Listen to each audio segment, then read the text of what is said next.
Vamos a estudiar el libro de San Marcos.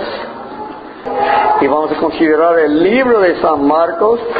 Y es un libro de los más breves de los evangelios, ¿no? O es decir, que Marcos escribía en una manera breve. Y a su servidor les gustan las explicaciones breves. Y entonces Marcos toma todo el evangelio en mucho menos espacio que Mateo, o que Lucas, o que Juan. Y Marcos aprendía algo de su libro por experiencia, porque era un joven. Era un joven, hija de una hermana, y en la noche que Cristo fue crucificado, él salió corriendo a ver lo que pasaba y salió sin ropa. Y tuvo que tomar una sábana para cubrirse, para ver qué estaba pasando, que estaban agarrando al Señor, que era el que adoraba a su mamá.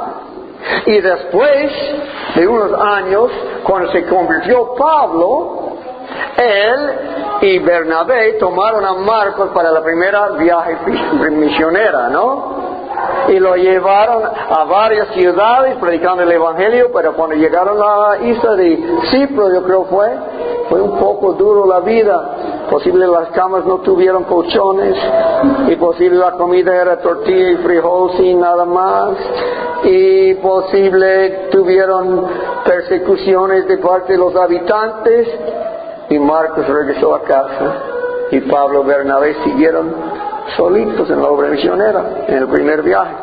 Ya para el tiempo del segundo viaje de Pablo, dice Bernabé, vamos a llevar a mi sobrino Marcos de nuevo, ¿no? Pablo decía, en ninguna manera, este no vale por nada. Él nos abandonó en la obra misionera y no lo vamos a llevar. Y entonces dividieron, Bernabé llevó a Marcos y Pablo llevó a Silas. Pero cuando ya Pablo es más viejo, escribe en una carta diciendo, manda a Marcos porque es muy útil para mí, y que traiga las escrituras porque es un hermano trabajador en la fe. Entonces Marcos seguramente maduró. No sabemos exactamente en qué año escribió su libro, pero dicen que especialmente lo que no experimentaba él en su propia vida, recibió de Pedro. Entonces podemos decir, es el Evangelio según San Pedro, el presidente de la Asociación General, ¿no? Pero Pedro no lo escribió, pero contó las historias a Marcos, y Marcos nos los puso bien breves. Entonces, esta noche queremos considerar los primeros 5 versos de Marcos 1. Y estos versos dicen, principio del Evangelio de Jesucristo, Hijo de Dios. Como está escrito en Isaías el profeta, he aquí yo envío mi mensajero delante de tu faz, el cual preparará tu camino delante de ti. Voz del que clama en el desierto, preparad el camino del Señor, enderezad sus sendas. Bautizaba Juan en el desierto y predicaba el bautismo de arrepentimiento para perdón de pecados. Y salían a él toda la provincia de Judea y todos los de Jerusalén, y eran bautizados por él en el río Jordán, confesando sus pecados. Esta porción nomás nos interesa esta noche. Vamos a considerarlo verso tras verso, a ver qué podemos aprender de San Marcos. Tenemos a San Marcos con nosotros, y él comienza con la palabra principio. Y el tema de esta noche, el Evangelio de Jesucristo. Este es el tema que nos interesa, porque comienza hablando de esto, que queremos salir de aquí con cada uno listo para mañana decirnos lo que es el Evangelio de Jesucristo. ¿Está bien? Que para mañana cada uno que viene a la clase pueden contarnos en una o 2 frases qué cosa es el Evangelio. Y es cosa de bastante importancia, ¿no? De saber estas cosas. Entonces debemos ver que Marcos comienza con la palabra principio. Cuando escuchamos la palabra principio, nos da a entender que el Evangelio tuvo un principio. Dice, principio del Evangelio de Jesucristo. Más adelante en el capítulo 16 de Marcos, al final de su libro, 16:14 dice: finalmente se apareció a los 11 mismos, estando ellos sentados en la mesa, y les reprochó su incredulidad y dureza de corazón, porque no habían creído a los que le hablaban, a los que le habían visto resucitado. Y les dijo: id por todo el mundo y predicad el evangelio a toda criatura. Entonces, el evangelio tiene principio y fin. Este no es difícil, ¿no? Para recordar para mañana, ¿no? El evangelio tiene principio y fin. El principio del evangelio es la encarnación, o es decir, cuando Cristo fue concebido en la vientre de la Madre María, ¿no? Este tiene su principio. El evangelio es cuando Cristo vino a esta tierra. Y el evangelio termina, según San Marcos, cuando Cristo va saliendo de esta tierra y deja a los discípulos diciendo: predicad el evangelio. Ya lo supieron al final, ¿no? Predicado el evangelio fue dicho a ellos. Entonces tuvo principio con, se puede decir, la concepción, y terminó con la ascensión. Es decir, que el evangelio entonces nos da a entender que tiene algo que ver con qué persona. Porque dice la Escritura: principio, Marcos 1:1, principio del evangelio de Jesucristo. Entonces ya tenemos la segunda cosa que queremos recordar, que tiene una persona. El evangelio no es en cuanto al pastor Miguel, el evangelio no es en cuanto a la hermana, ni al hermanito, ni a su servidor, ni es en cuanto a los presidentes del país. El evangelio es en cuanto a una sola persona y lo que Él hizo en esta tierra. Aquí dice en 1 de Corintios, ¿no? Capítulo 15 de 1 de Corintios, dice así: además os declaro, hermanos, es Pablo que escribe a los corintios, y él dice a ellos en 1 de Corintios 15, versos 1 en adelante: además os declaro, hermanos, el evangelio que os he predicado, el cual también recibisteis, en el cual también perseveráis, por el cual asimismo, si retenéis la palabra que os he predicado, sois salvos, si no creísteis en vano. Porque primeramente os he enseñado lo que asimismo recibí, que Cristo murió por nuestros pecados conforme a las Escrituras, y que fue sepultado, y que resucitó al tercer día conforme a las Escrituras, y que apareció a Cefas, y después a los 12, y después apareció a más de 500 hermanos a la vez, de los cuales muchos viven aún y otros ya duermen. Entonces, para Pablo, el evangelio es acerca de ¿quién? De Jesucristo y lo que Él hizo en este mundo, ¿no? Su vida, muerte y resurrección y ascensión, ¿no? Y vamos a ver pasado mañana, cuando vamos a lo que Cristo dijo que el tiempo ha llegado, vamos a ver que Daniel también tenía la misma idea en cuanto a lo que era el evangelio. Pero por mientras tenemos que el evangelio tiene principio y fin. El evangelio es acerca de una sola persona, que es Jesucristo. Entonces San Marcos 1, otra vez vamos, y dice: principio del evangelio de Jesucristo, Hijo de Dios. Entonces entendemos que esta persona es Dios Hijo. Y cuando vemos la parte que dice Jesús, nos hace recordar lo que el ángel dijo a María, que van a poner su nombre Jesús, que quiere decir ¿qué? que Mateo 1:21. Y dará a luz un hijo y llamarás su nombre Jesús, porque él salvará a su pueblo de sus pecados. Entonces, Jesús quiere decir que Salvador, que Jehová salva, Salvador. Y Cristo, ¿qué quiere decir la parte Cristo? Cristo era la palabra para Mesías, o es decir, ungido. Su nombre será Salvador ungido. Entonces, la tercera cosa que debemos aprender del Evangelio es que es para salvación. Para salvación. El Evangelio tiene principio y fin. El Evangelio es acerca de una persona y es para salvación.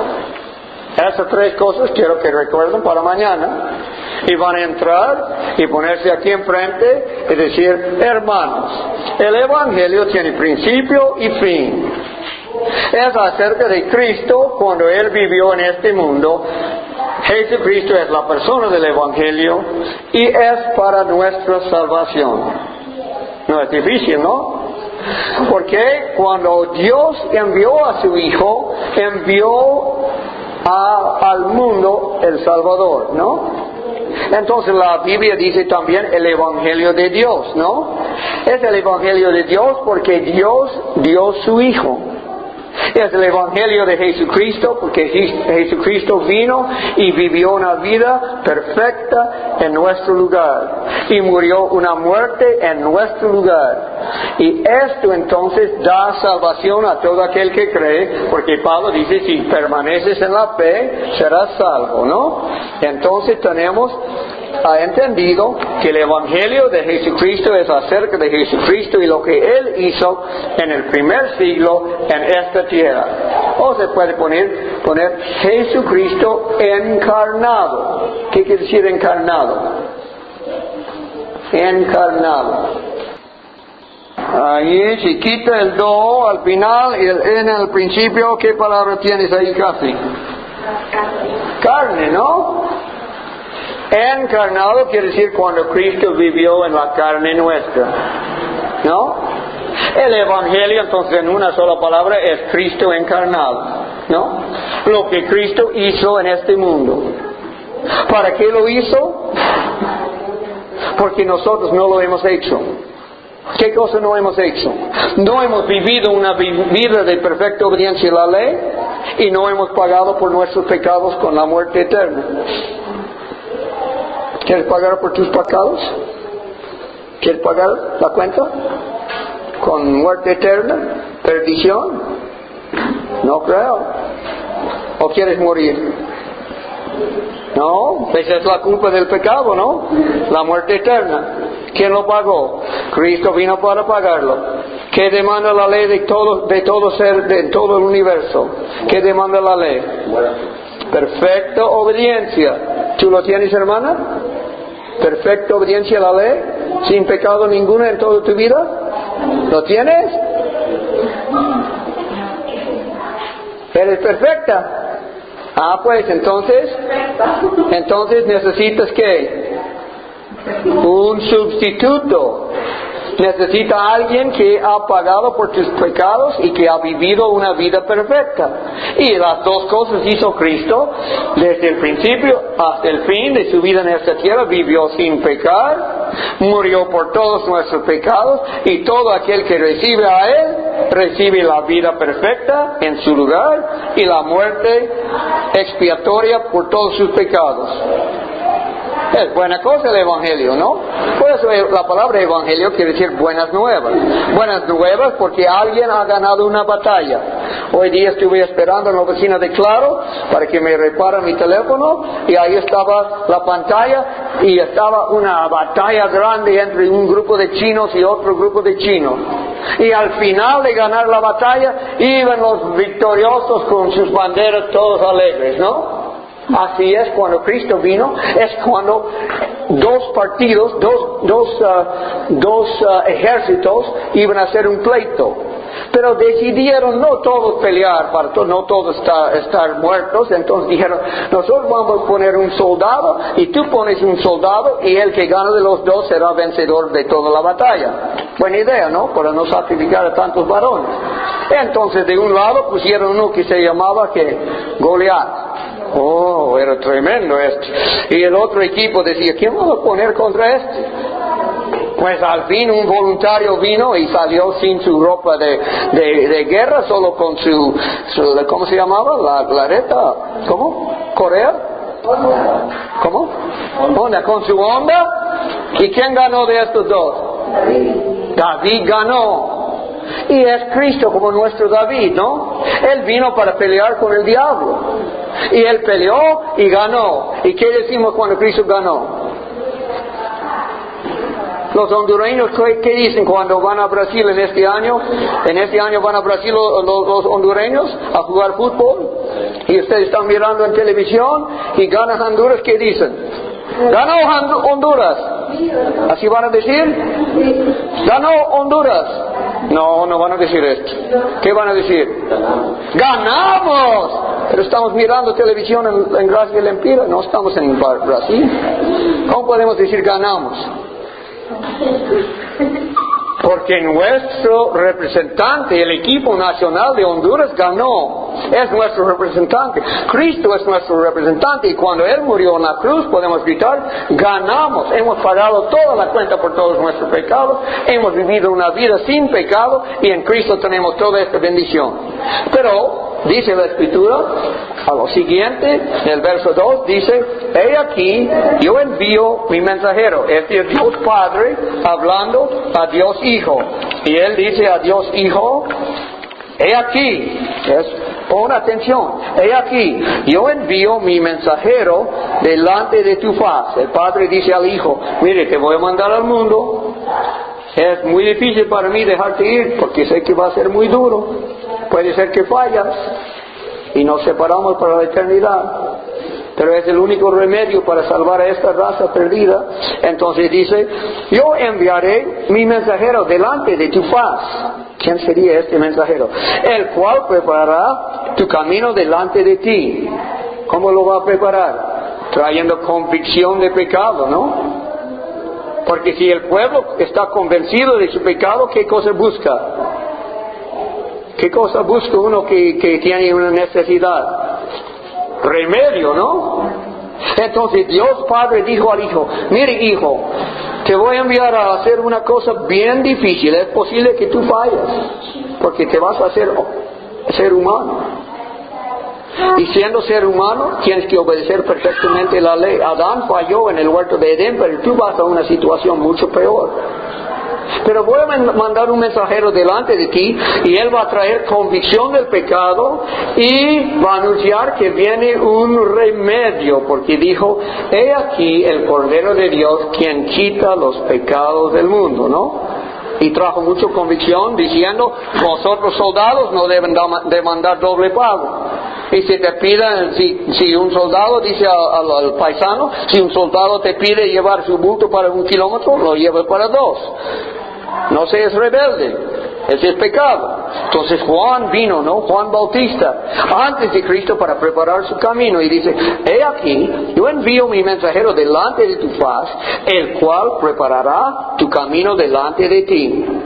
Vos que claman en el desierto, preparad el camino del Señor, enderezad sus sendas. Entonces, eso es lo que hizo Juan Bautista, ¿no? Hizo la preparación. Tenía 6 meses más edad que Cristo, ¿no? Y mañana vamos a hablar de él, ¿no? Mucho más en cuanto a Juan Bautista. Pero aquí nomás dice, bautizaba Juan en el desierto. Y predicaba el bautismo de arrepentimiento para perdón de pecados. Y salían a él toda la provincia de Judea y todos los de Jerusalén, y eran bautizados por él en el río Jordán, confesando sus pecados. Entonces, al terminar, nos interesa lo que hizo Juan en el desierto. ¿Él hizo qué cosa? Preparar el camino. ¿Cómo? Preparar el camino. Sí, preparó el camino haciendo qué. ¿Cómo? Predicando, sí, predicando de que tú eres pecador y tú eres pecador y él es pecador y todos vosotros son pecadores y su generación es como generación de víboras. Acusó a todos ser pecadores, ¿no? Pero después dijo, he aquí el Cordero de Dios quien quita los pecados de las víboras, ¿no? Pero ¿qué más hizo? Según el verso, bautizaba a Juan, ¿no? Así dice, ¿no? Bautizaba a Juan en el desierto y predicaba el bautismo de arrepentimiento para perdón de pecados. Y salían a él toda la provincia de Judea y todos los de Jerusalén y eran bautizados por él en el río Jordán confesando sus pecados. Entonces debemos aprender de esto. En cuanto al bautismo, ya han aprendido esto, ¿no? Mañana van a decirme, el Evangelio es acerca de una sola persona, que tiene su principio y fin, principio cuando Cristo fue enviado al mundo, fin cuando Cristo regresó al cielo, y que es para salvar a mi pecador, pero no es para salvar a los que no son pecadores. No, solo a los pecadores. Dice, solo para los enfermos he venido. Así que si tú no eres pecador, no tienes que preocuparse del Evangelio, porque no tiene valor. Pero ahora, entonces nos interesa el bautismo. ¿Qué vamos a aprender del bautismo? Que el bautismo, ¿qué usaba Juan para bautizar? ¿Qué usaba? ¿Arena? Estaba en el desierto. ¿Cómo sepan que es agua? Seguramente que usaba agua. En el río Jordán, ¿no? Otra parte de la escritura dice había mucha agua en la parte donde él bautizaba. Entonces debemos poner en agua.